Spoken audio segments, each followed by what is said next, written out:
Mapagpalang araw po sa inyo lahat mga kaagapay. Muli nagbabalik ako po yung lingkod, si Kaagapay Mark.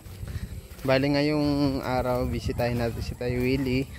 Kamustahin natin kung ano yung pinagkakabalahan niya. Medyo matagal na rin yung huli kong bisita sa kanya.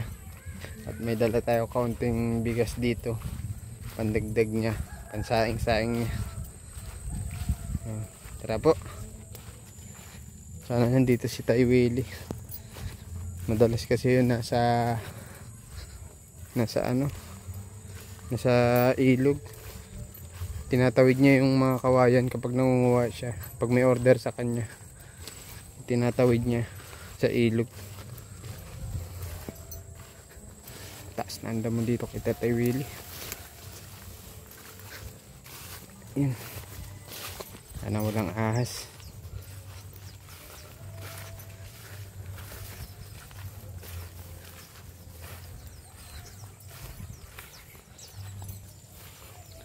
Kita natin yung bahay ng Tatay Willie. Tataas na yung mga damo dito sa lugar niya.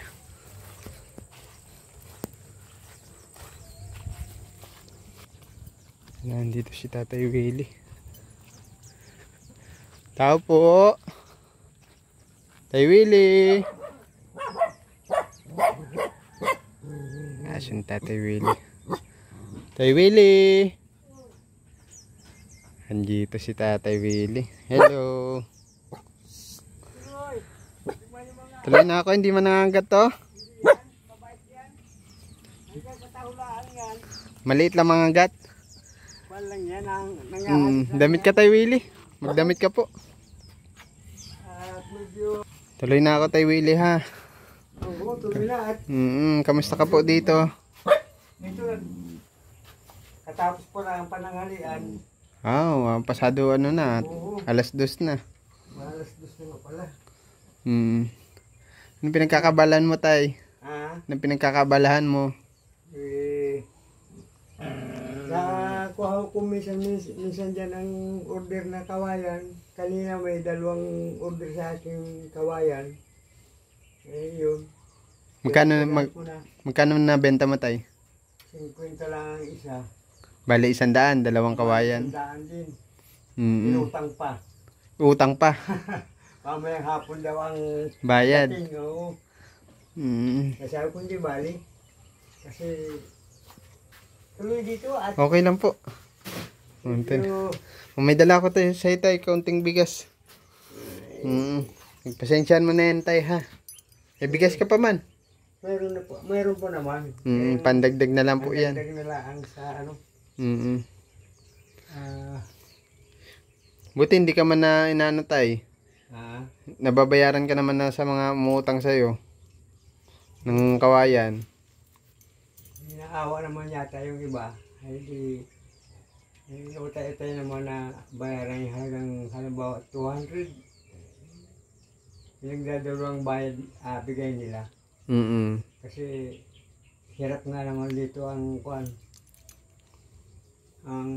pangwarta. Opo. Kasi nila lingguhan din naman na sahod sa construction. Opo. Binakuran mo na ito Tay no, yung balkon mo. At para yung mga bata ay malilikot, labas-pasok dyan sa likuran. Wala man nang nawawalang gamit sa'yo dito. Simula nung ganito na ang bahay mo. Wala nang nangangahas. Hindi katulad nung nandyan ako, talagang ubus-ubus ang mga gamit ko noon, pati mga baro ko. Pati mga damit. Oo. Ngayon, kunan ko dyan, pinagbibili pala yung mga segunda mano, yung mga, anong tawag nito? Ginagawang ukay-ukay. Ukay-ukay. Walang magagawa ako at yung mga ay gusto magkapira. Alam nga naman ka kung ano pa sa barangay. Lalong pangka ko. Nahaba lang. Sa loob ng araw-araw ka ba nangunguha ng kawayan Tay? O kapag may order lang po? Pag may order lang. Katulad kahapon. Yun lang. Minsan sa isang araw, sa isang semana, sa isang linggo. Lang. Ayun. Kaya dito ay iniisip ko ang kalagayan ko dito ay ano, kung hindi dahil sa inyo ay palagay ko grabing paghihirap ko dito sa lugar na ito. Kasi wala namang hanap buhay. Noon, nagbubuhangin pa ako, maigi pa ang kita ko dyan. At binawal naman nung may-ari ng lupa, tumigil yung mga magbubuhangin. Opo. Yung mabuti yung iba, may bangkang sarili, dito sila nagtataga sa Ilog. malalim, sa ilog. Kaya kung hindi naman pwede magtaga dyan sa ilog kasi mahina na ang kuwang ko sa lamig. Tsaka malalim talaga. Dalawang lampos tao na ang lalim. Tsaka delikado. Mm. Ano yun, hinukay nyo sa ilalim yung tay, tapos iaangat? Hinahaldok lang yung may haldok sila, yung may hawakan na may tangkay. Pag nadip doon sa ilalim, tuloy ang doon sa haldok doon sa bubuhangin. Ngayon yun. Magkano kinikita mo doon dati tayo nung nagbubuhangin ka? Ara-ari mo din. Sa buhangin lang, nakakadalawa akong pakarga sa 3 kubiko. Eh, ang bayad pa naman noon ay 150 ang isang kubiko. Magkano na isang kubiko ngayon? 900 ata? 1,000? Oo. Eh, saka simula nang dumami yung mga magagawa doon sa Malinaw, eh, nakita nga naman nung kapitan dyan sa Dakurang Buro na sige antipag doon sa taas. Opo. Binawal. Kasi hinuhukay nga dito sa ibaba, sa may tabi ng ilog. Pagbaha, ay di, pati yung lupa nila naapektuhan. Opo. Pati yung mga tanim ng mga pinya. Kaya, ang nangyari, yung may mga bangka, nasa ilog nagtatsaga. Yung walang bangka, di, tigil na. Kaya sabi ko nga, pasalamat ako sa Panginoon Diyos kasi kung hindi ninyo ako natulungan dito sa lugar na ito, talagang... Tagal na rin, parang 3 taon na din tayo, Tay Willie. Tagal na. Tagal na, Oo. Tagal na po namin tinutulungan si Tay Willie sa tulong ng mga iba't ibang sponsor. Ito, napatayuan siya ulit ng bahay, tapos manabigyan ng mga gamit, pagkain. Alam mo dito, Laking pasalamat po dito namin. sa lugar nito maraming mga pasaway dito. Mga tinatandaan ko lang kasi ayaw ko kasi magdaan pa sa mga usapan na dahil ayaw ko nung gulo.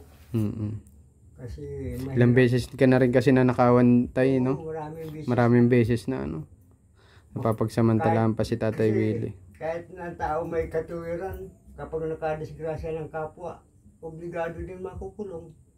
Kaya sabi ko, pasensya na lang. Bahala na Panginoon Diyos sa kanila. Kasi sila din naman ang sasaulian niya. Sa kanila rin babalik. Sa kanila Yung ginawa nilang hindi maganda. ngayon, pasalamat ako sa Panginoon Diyos at sa inyo. Hindi nila basta-basta ito makikibo ng mga gamit-gamit dito binibigay ninyo sa akin. Opo. Pagdating ko naman gayon pa rin. Hindi kagaya noon.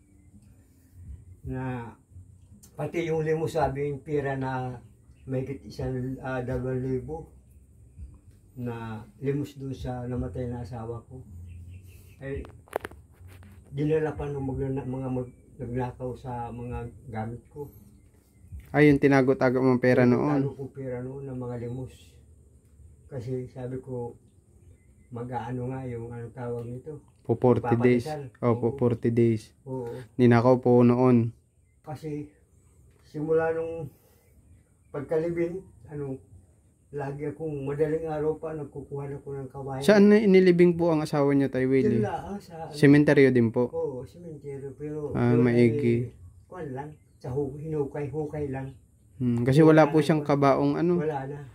Kasi meron naman siyang ginawang kuwan dyan sa... kahoy po. Ay, meron kabaong gawa sa kahoy. Yung parang lawan ni tata yun. Opo. Plywood. Wala pa isang simana inumpisahan na ako ng mga malikot ng kamay dyan. Tika ko yung pera kong sa limos ng asawa ko dinala pa. Kaya dito wala Grabe, na wala sa lugar na ito. Yung mga teenager ba, Opo. masyado. Kasi mga maraming besyo, nagsisigarilyo, nagiinom. Pati kayo Wala naman trabaho. pati kayo pinagsasamantalahan. Sasamantalahan. Mm. Kaya ako ay kwan. Ngayon din. Si Tayo Willie, at mapunta na din po ako at nabisita ko lang kayo ha. Maraming salamat uli sa iyong pagdalaw dito. Pagpasensya mo na yung dala ko Tay ha. Oo. Kinamusta lang kita at sana sabi ko bisitahin si Tayo Willie. Kung ano pinagkakabalahan. Dito sa dinadaanan mo, parang makikita niya tayo sinsimano, walang tao dyan. Kay kwan ba? Kila Jojo po. Jojo. Hindi ko po napansin eh. Palagay ko ay kwan, nagbalik doon sa mga kwan yata, kamag-anak sa ano, tao ito. Kung saan yung lugar. Nakita isang linggo. Tahimik ka kung may itong bahay ni Jojo. Walang tao. Walang tao. Dati nangandaandaan dito at naliligo sila dyan sa ilog. Opo.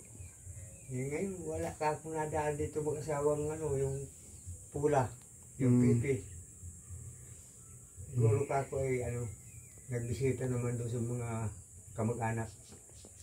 Kaya maraming salamat. Tayo Willie, mapunta na ako. Sige. Paalam po ha. Thank you. Ingat ka po lagi dito Tayo Willie ha.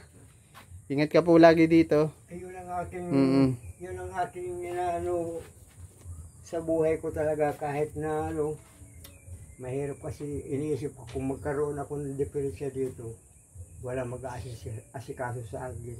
Kaya ako'y talagang Dasal lang tayo na huwag ka magkasakit. Ano?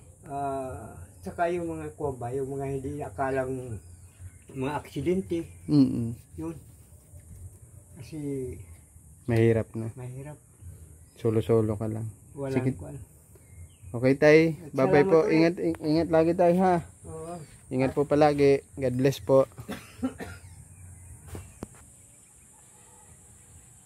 Nagagamasan kung may gigit. Tara na mga kaagapay. Buti na lang at mabuti yung pakaramdam tayo Willie. Wala siyang sakit. At yun lang yung lagi niya dinadasal. Huwag lang magkasakit. Kasi mahirap na. At yun nga sabi niya kanina. Solo-solo lang siya. Wala mag-aalaga sa kanya. Yun lang po mga kaagapay. Maraming salamat po sa panonood nyo. Huwag niyo po kalimutan i-subscribe ang aking YouTube channel, Kaagapay Mark. Lagi po tayo mag-iingat. God bless po sa atin lahat.